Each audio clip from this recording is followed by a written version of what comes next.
예, 2022년 10월 2일 실무시험 문제를 풀어보도록 하겠습니다.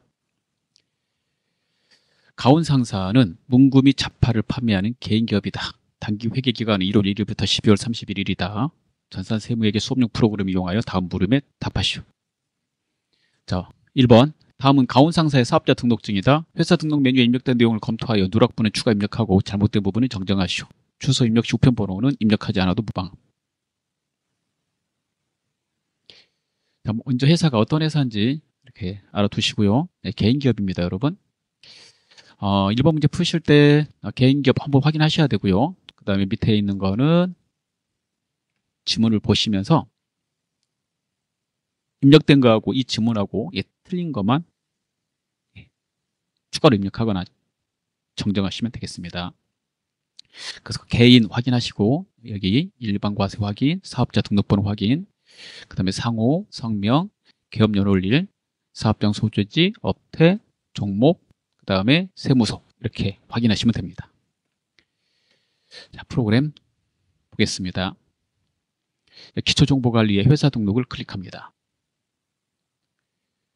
시험 볼 때 회사는 하나만 있는 거고요. 우리는 이제 기출문제 다 다운받았고 그 다음에 앞에 본소의 문제를 다운받았기 때문에 회사가 많은 겁니다. 그러면 한번 보죠. 자, 먼저 지문 보셔야 돼요. 예, 개인 확인했고요. 그 다음에 일반 과세, 그 다음에 사업자 등록번호 이렇게 확인해서 내려가는 거예요. 그 다음에 회사 이름, 가온상사, 그 다음에 대표자 이름, 성명 조형우, 그 다음에 기업 연월 여기거든요. 틀렸네요. 예, 수정할 거고요. 이거 틀렸음. 한 번에 쭉 봐드릴게요. 그 다음에 주소 맞고, 그 다음에 업태 여기 맞고, 종목 여기 틀렸네요. 예. 그 다음에 밑으로 쭉 내려가서 세무서 여기 21번. 총 3개가 틀린 걸 알 수 있습니다. 자, 수정하겠습니다.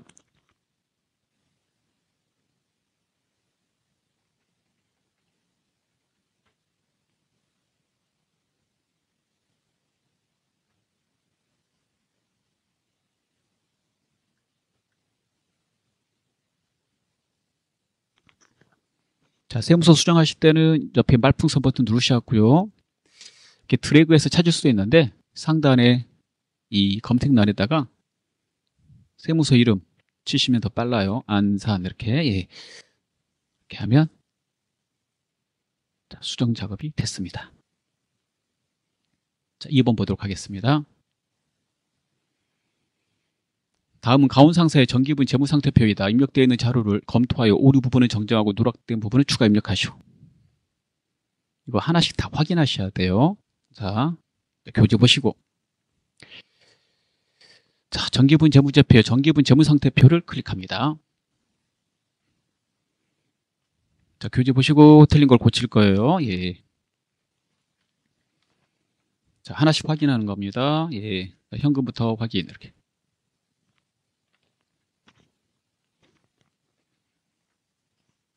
이렇게 내려가서 가다 보시면 네.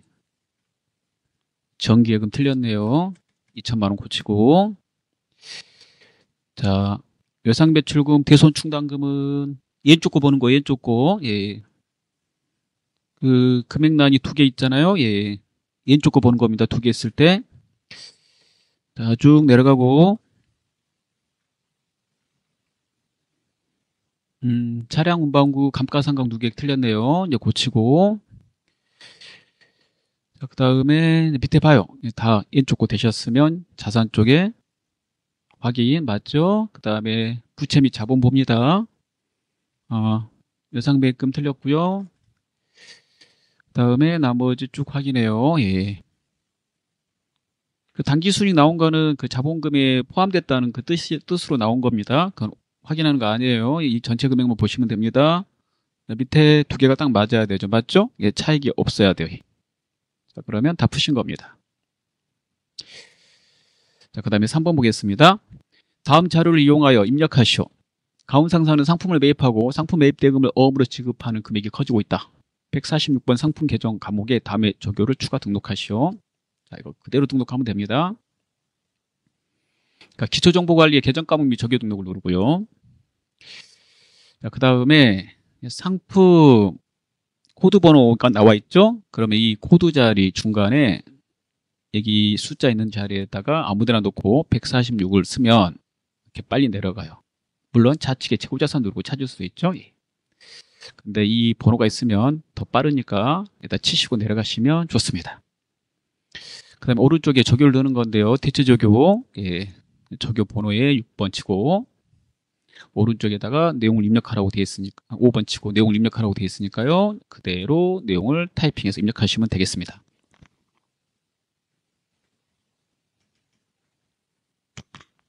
이렇게 지문하고 똑같이 치시면 됩니다. 창을 닫습니다. 자, 다음입니다. 다음은 가온상사의 신규 거래처이다. 아래의 자료를 이용하여 거래처 등록 메뉴에 추가로 등록하시오. 주어진 자료 외에 다른 항목은 입력할 필요 없음. 자, 이거 그대로 타이핑 하시는 거고요. 밑에 보면 주소 입력 시 우편번호는 입력하지 않아도 무방함 이렇게 되어 있으니까요. 주소 그냥 보고 치시면 되겠습니다. 자, 그러면 등록해 보겠습니다. 기초정보관리의 거래처 등록을 클릭합니다. 현재 거래처는 모닝문구고요. 일반 거래처거든요. 그러니까 일반 거래처를 안에다 넣는 거예요. 금융기관은 이제 통장, 신용카드는 신용카드 쪽을 넣는 거죠. 밑에 빈칸에다가 지문에 있는 거 그대로 보고 칩니다.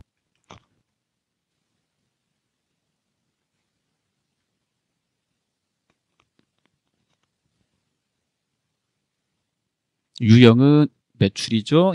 잘 보고 옷 없이만 넣으시면 돼요. 사업자 등록번호는 숫자만 치시면 됩니다. 하이픈이 들어가 있으니까.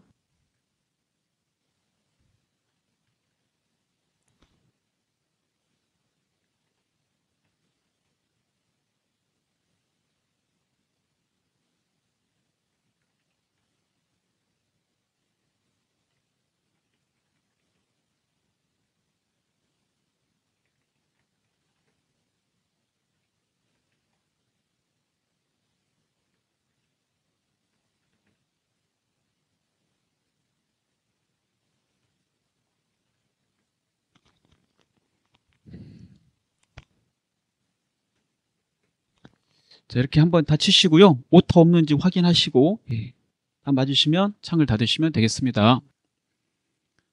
프로그램 상단에 저장 메뉴 없죠? 없으면 자동 저장입니다. 창을 닫으시면 됩니다.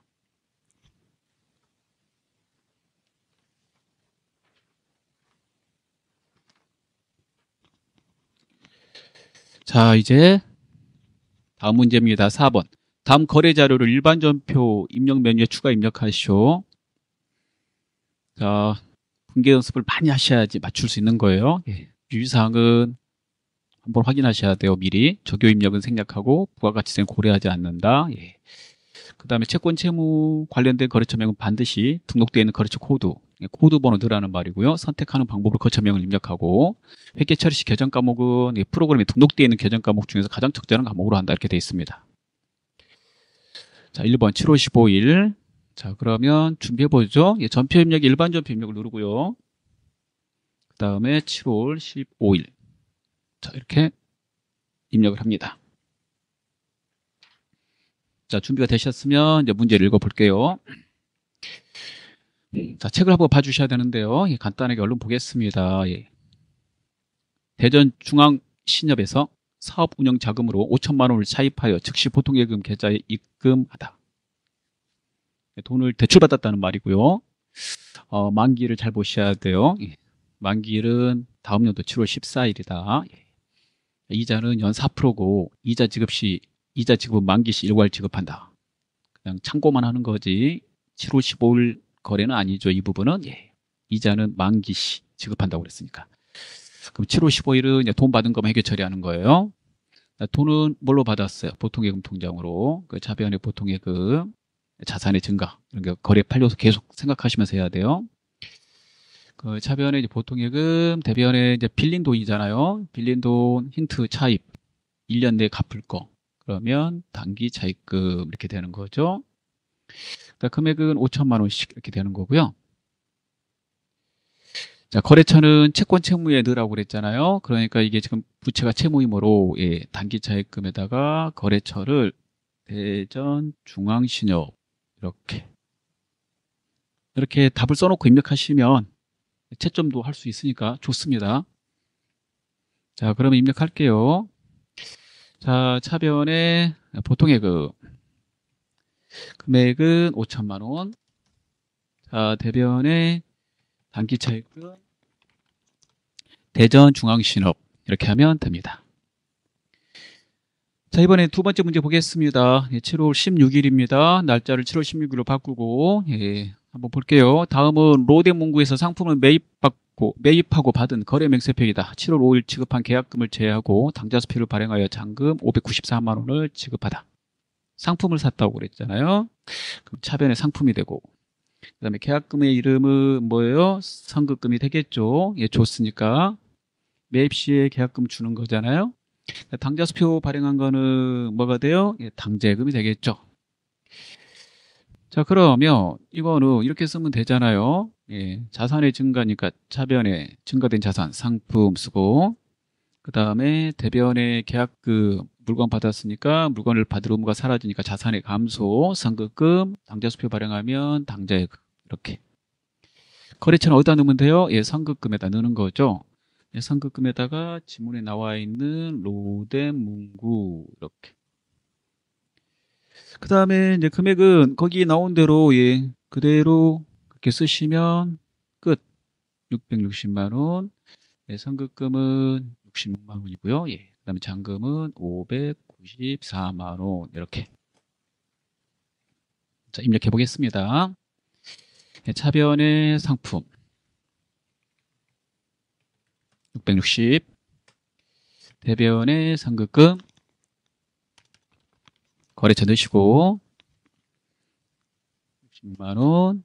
대변에 네, 당좌수표 발행하면 당재금 594만 원 됩니다. 다음 3번 보도록 하겠습니다.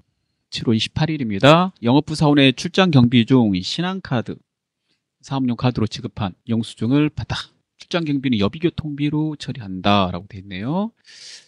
그러면 여비교통비 이렇게 되겠죠. 예, 여비교통비가 되고 그 다음에 판관비 영업 그 다음에 카드 신용카드죠. 예. 카드는 외상이잖아요, 여러분. 카드는 외상이고 상거래가 아니니까 외상은 미지급금, 외상배금이 아니고 예. 그 다음에 금액은 여기 나와 있는 그 금액을 쓰면 되겠죠. 5천 원이네. 이렇게 5천 원. 자, 거래처 어디다 넣어야 돼요? 미지급금, 부채니까 여기다 넣어야 되겠죠. 카드 결제 시에 거래처는 카드사를 써야 되므로 신한카드가 거래처로 들어가야 돼요. 자, 그러면 입력해 볼게요. 예체로 28일. 자, 차변에 여비교통비. 예. 지시하고 여비교통비 여러 개 나오면 판매관리비 이렇게 고르는 거예요. 예, 대변에 미지급금, 신한카드 이렇게 하시면 됩니다. 다음 거 보겠습니다. 자, 8월 28일입니다. 자, 8월 28일로 미리 바꿔 놓을게요. 자, 문제 보겠습니다. CNJ 상사의 상품을 판매하고 발급한 거래 명세표이다. 판매 대금 중 2천만 원은 당좌수표로 받고 잔액은 6개월 만기 동전 발행 약속금으로 받았다. 자, 상품을 팔면 뭐예요? 예, 상품 매출 여기다 쓸게요. 상품 팔면 상품 매출 수익의 발생 대변. 그 다음에 다른 회사 당좌수표 받으면 뭐예요? 현금. 이게 이제 중요한 거 되겠죠? 예, 별표. 그 다음에 어음 받으면 받으러 이렇게 되는 거죠. 금액은 밑에 거 보고 쓸 거고요. 거래처는 어디다 넣으면 돼요? 받으러에다 넣으면 되죠. 받으러에 CNJ 상사. 그러면 2,500. 그 다음에 수표 받은 거 2,000. 그 다음에 어음은 500. 이렇게 입력할게요.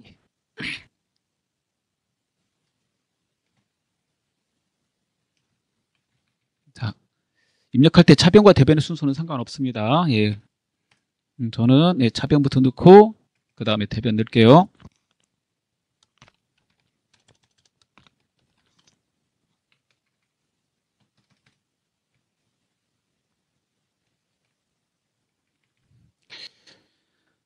자, 그 다음 문제를 보도록 하겠습니다. 5번입니다. 9월 20일 날짜 9월 20일 쓰고요. 반월 상사의 외상으로 9월 3일에 판매하였던 상품 300만 원이 견본과 다르다는 이유로 반품되었다. 반품은 매출 환입 및 애누리로 처리한다. 음수로 회계 처리하지 말 것. 자, 팔았던 거죠. 외상으로 팔았으니까 그때 외상 매출금이라고 썼을 거예요. 자, 견본과 달라서 반품됐으니까 반품의 계정 과목 이름이 나와 있네요. 매출 환입 및 애누리. 판 거에 대한 반품은 매출 환입이니까 매출 환입 및 애누리 씁니다. 자, 이거 반품에 해당되는 만큼은 받을 돈에서 차감해야 되니까요. 외상 매출금은 이제 대변에 쓰는 거고요. 그 다음에 매출 환입 및 애누리는 이제 차변에 써야 돼요. 왜 이거 차변에 쓸까요? 그러니까 수익에서 빼야 되니까. 수익에서 빼려면 수익의 발생이 대변이니까 수익을 감소시켜야 되니까 차변에다 쓰셔야 됩니다. 그리고 외상 매출금은 거래처를 넣어야 되고요. 거래처는 이제 반월 상사가 되겠죠. 그 다음에 매출 환입 및 애누리는 상품 매출에 대한 거니까요. 상품 매출권 골라주셔야 돼요. 자, 그러면 입력해 보겠습니다. 예. 자, 프로그램 이렇게 쓰면 매출 환입 및 애누리가 여러 개 뜨죠. 예, 상품 꼭 골라야 돼요. 그래야지 상품 매출액에서 차감됩니다. 402번을 선택합니다. 코드 번호가 중요합니다. 그 다음에 요상 매출금 거래처 입력. 자, 그러면 끝나죠. 자, 이번엔 6번입니다. 10월 15일 조선상사에 대한 외상매입금 130만 원을 지급하기 위하여 발해상사로부터 매출대금으로 받은 약소보험을 배서 양도하고 나머지는 현금으로 지급하였다. 그럼 외상매입금을 갚았으니까 외상매입금을 장부에서 없애야 되죠. 그럼 차변에 외상매입금 부채 감소, 대변에 매출대금으로 받은 약소보험은 받았을 때 받으러이었을 거고 받았을 때 자산이니까 차변에서 쓸 거예요. 이거 줘버렸으니까 자산의 감소 대변에 써야 됩니다. 그 다음에 현금 이렇게 금액은 그대로 쓰시면 되고요. 거래처는 외상매입금과 받으러에 넣어야 되는데 외상매입금의 거래처는 조선상사를 넣어야 되고요. 받으러의 거래처는 발해상사 거니까 발해상사를 넣어줘야 됩니다. 금액은 지문대로 보고 쳐서 넣으시면 되겠습니다. 자, 그러면 입력을 해볼게요. 10월 15일 자, 차변부터 외상매입금 조선상사 자, 금액 130 자, 그 다음에 받으러 발해상사 자, 금액 120 대변의 현금 처리가 끝났습니다. 자, 다음 문제는요 11월 27일입니다. 자, 11월 27일 이렇게 치고요. 거래처인 비전 상사의 미지급금 1250만 원 중 1000만 원은 당좌수표로 지급했고 발행하여 지급, 나머지는 면제받았다. 이 면제만 생각하시면 되죠. 미지급금을 갚았으니까 미지급금 부채니까 부채 감소 차변, 그 다음에 당좌수표 발행하면 당재금 이렇게 금액 쓰면 되겠죠. 예, 금액은 보고 쓰면 되는 거니까. 이렇게. 나머지 얘가 중요한데 면제받았어요. 뭘? 부채를. 부채를 면제받으면 부채를 채무라고 그러잖아요. 채무 면제 이익 이렇게 돼요. 250 이렇게.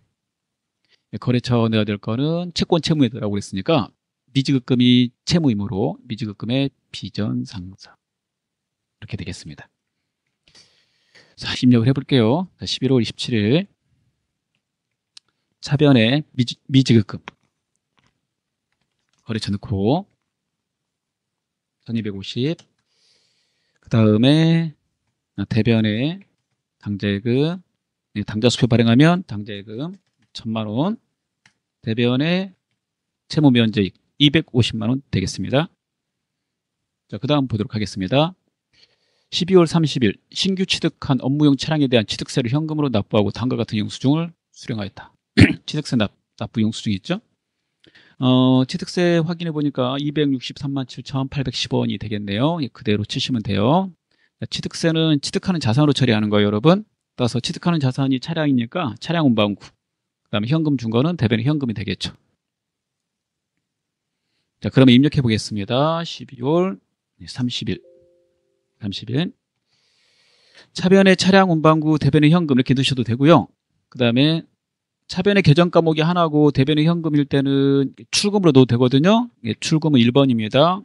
출금으로 넣으면 2번 입력 안 하셔도 되니까 더 빨리 입력할 수 있어요. 선택은 여러분 마음입니다. 예, 편하실 대로 골라서 입력하시면 되겠습니다. 다음입니다. 자, 5번. 자, 5번은요. 오류 수정하는 문제가 되겠습니다. 자, 내용을 읽어보겠습니다. 일반 점표 입력 메뉴에 입력된 내용 중 다음과 같은 오류가 발견되었다. 입력된 내용을 검토하고 수정 또는 삭제, 추가 입력하여 올바르게 정정하시오. 예. 처리해 볼게요.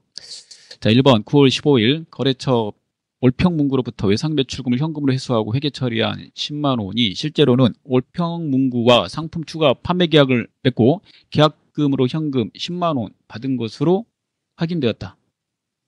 내용을 읽어보니까 외상매출금이 아니고 예, 계약금 받은 거라는 뜻이네요. 네, 계약금 받으면 외상매출금을 계약금 받은 걸로 이제 바꾸면 되겠죠? 자, 그러면 계약금을 받은 거 받을 숫자 선수금 이렇게 되죠. 그래서 외상매출금을 선수금으로 바꾸면 될 것 같습니다. 예, 날짜 9월 15일에서 수정해 보도록 하죠. 자, 9월 15일 가서 외상매출금을 클릭하고 여기에다가 선수라고 써서 선수금으로만 바꿔주시면 돼요. 거래처는 똑같으니까 바꿀 필요가 없습니다. 자, 두 번째 문제 보겠습니다. 12월 18일 영업부에 문서 출력용 프린터를 구입하면서 소모품인 A4 용지 10만 원을 포함하여 비품으로 처리하였다. 단 소모품은 비용으로 처리할 것. 소모품의 그 비용의 이름은 소모품비입니다. 그래서 비품으로 처리했으니까 비품을 소모품비로 이제 바꾸라는 말이죠. 예. 10만 원어치 한번 확인해 볼게요. 12월 18일.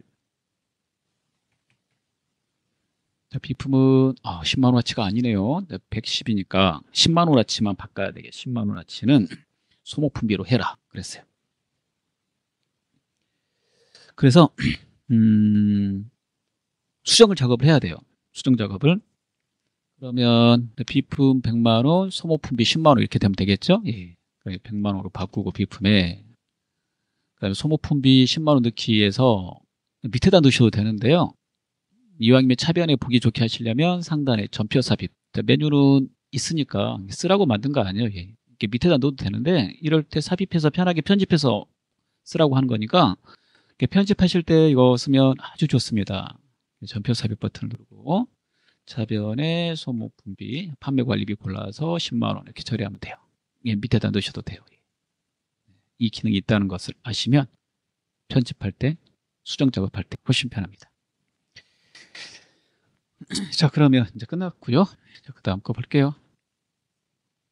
자, 그 다음 6번입니다. 다음에 결산 정리사항을 입력하여 결산 완료하시오. 결산 문제 나오면 제일 먼저 뭘 생각해야 돼요? 수동과 자동을 생각해야 됩니다. 자동 결산 분계. 수동과 자동이 있으면 수동으로 직접 쳐서 넣는 분계를 말하고요. 자동은 프로그램이 자동으로 분계해 주는 거예요. 수동을 먼저 입력하시고 그 다음에 자동을 그 다음에 입력을 해야 돼요. 자, 그래야지 프로그램에 오류가 없으니까요. 이 순서대로 입력을 해주시기 바랍니다.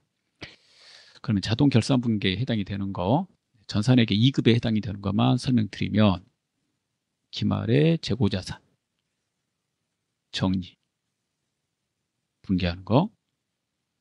그래서 상품 기말의 창고에 얼마 있다. 이렇게 해서 나오는 문제. 예. 그 다음에 두 번째 감가상각비. 유형자산, 무형자산 감가상각 분계하는 거. 그 다음에 세 번째 대손충당.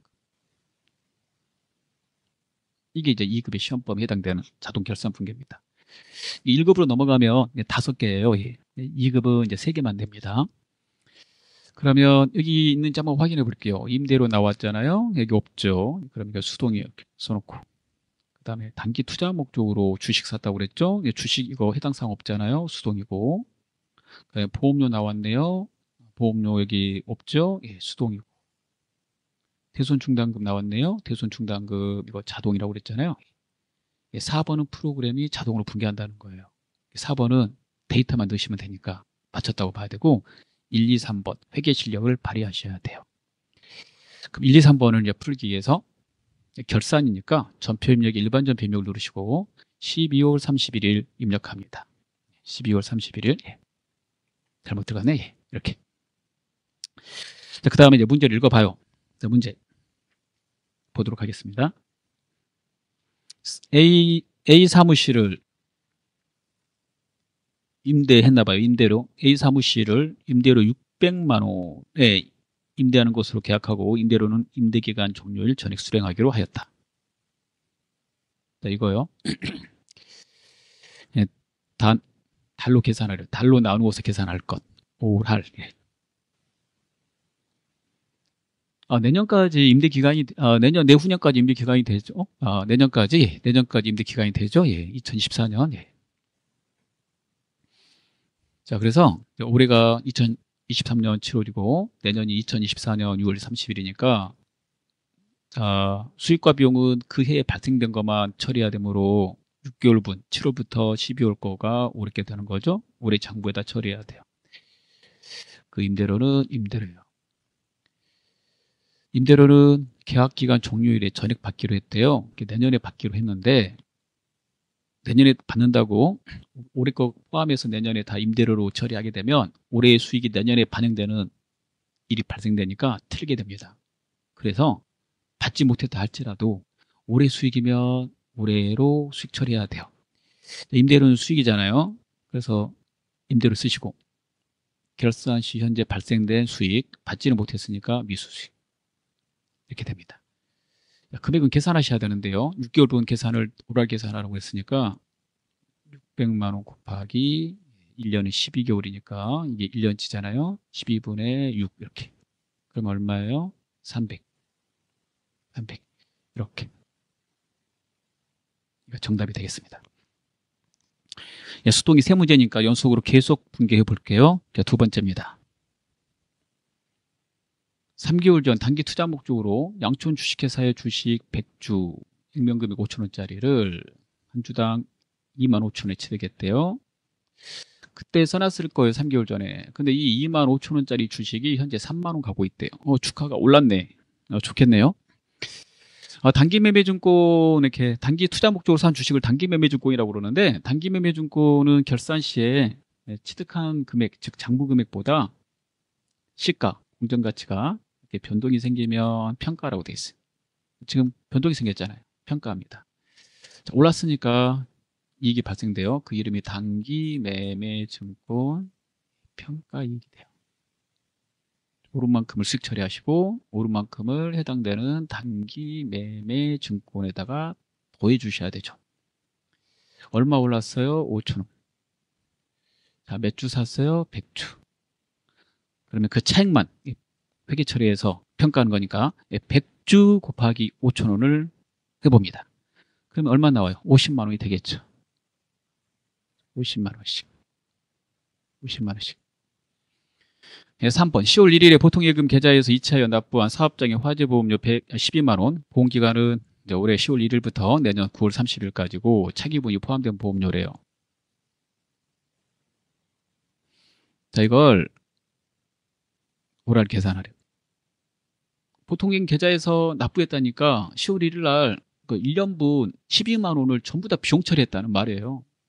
근데 올해 다 비용 처리는 안 되는 거죠. 이게 모르고 전부 다 비용 처리했으니까 고쳐야 돼요. 차기분은 빼야 되잖아요. 9개월치. 이건 내년에 비용 처리해야 되죠. 수익과 비용은 그해 발생된 것만 한 거니까. 그래서 9개월치를 빼야 돼요. 비용을 빼려면 비용의 발생이 차변이니까 빼시려면 대변에 써야 되죠. 보험료, 방관비 선택하시고 빼야 될 금액을 계산해 보면은요. 9개월치를 빼면 되니까 1년치가 12만 원이잖아요. 9개월치 빼면은 12분의 9. 한 달치가 만 원이니까 9개월치면 이제 9만 원이 되겠죠. 계산하시려면 이렇게. 예. 그냥 이렇게 보면 1년이 12달이니까 그렇게 도 얼른 또 계산돼요. 예. 9개월치 내년치 보험료를 미리 줬다 그래서 상대 계정에다 선급비용이라고 써서 내년에 보험을 누릴 권리를 가졌기 때문에 자산 처리해야 돼요. 자, 이렇게 수동이니까 전부 다 12월 31일자로 우리가 직접 입력해야 돼요. 자, 입력해 보겠습니다.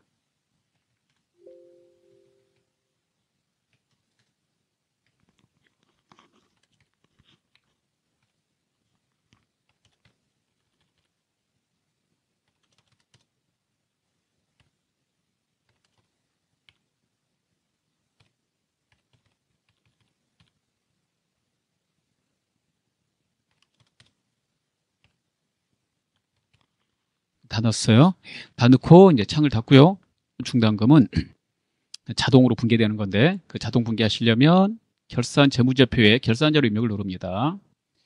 그리고 날짜는 1월부터 12월치 쓰시면 됩니다.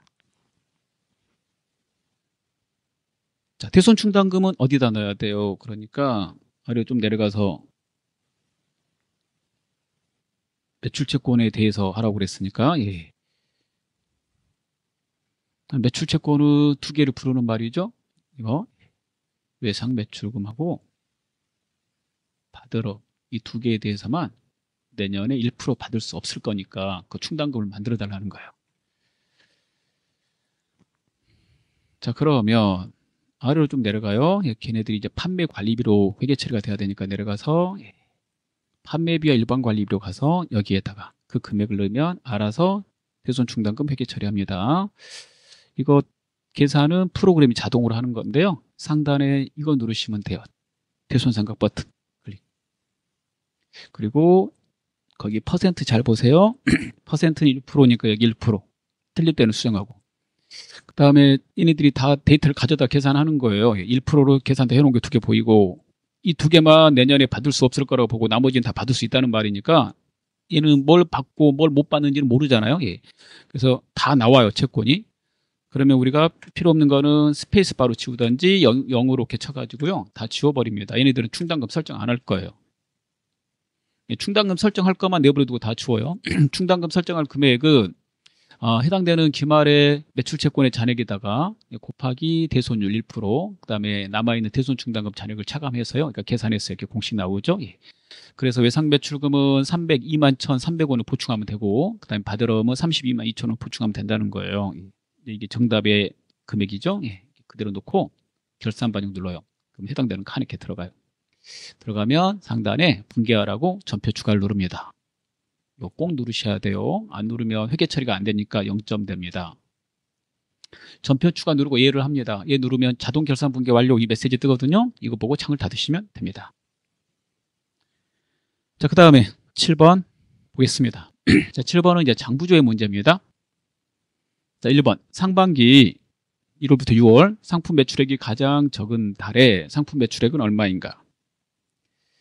자, 이렇게 계정 과목에 대해서 물어보면서 어느 달이 적고 많으냐 이렇게 물어보면 어느 장부 가라고 그랬어요? 총계정원장. 총계정원장은 계정 과목에 대해서 물어보는데 어느 달이 크고 작아요 물어볼 때 가는 겁니다. 그런 식으로 각 장부의 특성을 암기하셔야 돼요. 교재 앞부분에 본서에 보시거나 아니면은 핵심 정리 보시면은 장부조의 해법이 나와 있으니까요. 그걸 좀 암기해 주세요. 자, 1월 1일부터 날짜 칩니다. 들어왔어요. 6월 30일까지. 알고 싶은 계정 과목은 상품 매출. 상품 매출을 두 번 쳐주면 이렇게 매출액이 월별로 쭉 나와요. 기본이 월별로 돼 있으니까. 그러면은 가장 적은 달에 매출액은 얼마인가 라고 그랬으니까요. 매출은 수익이니까 대변에 있죠. 대변에 있는 것 중에서 금액이 가장 적은 걸 찾으시면 되는데요. 280만 원. 1월에 280만 원 정답이 되겠습니다. 자, 2번. 3월 말 현재 비품의 장부 금액은 얼마인가? 비품은 유형자산이잖아요. 유형자산의 장부 금액은 취득원가에서 여러분 감가상각 누계액을 빼는 거예요. 가치가 떨어지는 거. 이거 우리가 장부금액이라고 합니다. 그러면 데이터 2개 찾아야 되는데 이 데이터 2개 안 찾고 한 번에 볼 수 있는 장부가 있어요. 그 장부가 뭐냐면 재무상태표입니다. 이 재무상태표 유형자산 표시할 때 취득금액하고 감가상각 누계액을 같이 표시하고 그 오른쪽에다가 그 차감한 장부금액을 표시하라고 되어 있거든요. 그러면 가장 빠른 장부로 조회하는 게 좋으니까요. 결산 재무제표에 재무상태표를 눌러요. 그리고 거기에 있는 대로 3, 5를 치고 단기 쪽에 가셔가지고 쭉 내려가요. 그 지문대로 비품이 보이는데요. 이게 비품의 취득 원가고 감가상각 누계 이렇게 뺀 금액을 장부금액이라고 그래요. 오른쪽 거 보셔야 돼요. 정답은 3,400만 원이 되겠습니다. 자, 그다음 마지막 문제입니다. 6월 말 현재 거래처별 선급금 잔액 중 가장 큰 금액과 가장 적은 금액의 차액은 얼마인가? 단 음수로 입력하지 말 것. 이거는 큰 수에서 작은 수를 빼서 넣으라는 거죠. 차액 물어볼 때는 원래 양수로 말하는 거예요. 계정 과목과 거래처에 대해서 물어보면 계정 과목과 선급금, 거래처에 대해서 물어보면 거래처 원장에서 줘야 합니다. 거래처 원장 장부는. 자, 그 다음에 지문에 따라서 알고 싶은 계정 과목은 선급금이니까 날짜부터 써볼게요. 날짜는 6월 말이라고 되어 있으니까 6월 30일을 두 번 넣으시면 되겠네요. 그 다음에 선급금. 그리고 전 거래처를 줘야 하는 거거든요. 거래처가 딱 어느 거래처 딱 말하면 그 거래처 가시면 되는데 아무 말 없으면 전 거래처 줘요. 그럴 때는 엔터를 칩니다. 거래처란 두 곳에서 이렇게. 6월 말까지이기 때문에 여러분 오른쪽에는 반드시 6월 말이 들어가야 돼요. 앞에는 날짜가 어떻게 들어가든지 아무 상관이 없어요. 최종 6월 말까지 해서 데이터가 나올 거니까. 그래서 그냥 6월 말 두 번 쳐버리시는 게 편합니다. 자, 나왔는데요.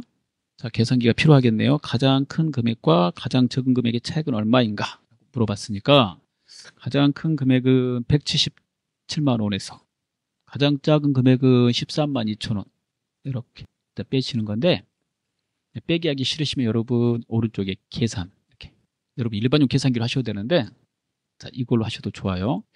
여기서 사용하는 방법은 제일 큰 금액을 클릭하고 컨트롤 C 이렇게 계산기에다 놓고 컨트롤 V 그 다음에 가장 작은 금액을 클릭하고 컨트롤 C 계산기에다 놓고 컨트롤 V 자 그러면 190만 2천 나왔죠? 그래서 190만 2천 원 차액은 얼마인가 그랬으니까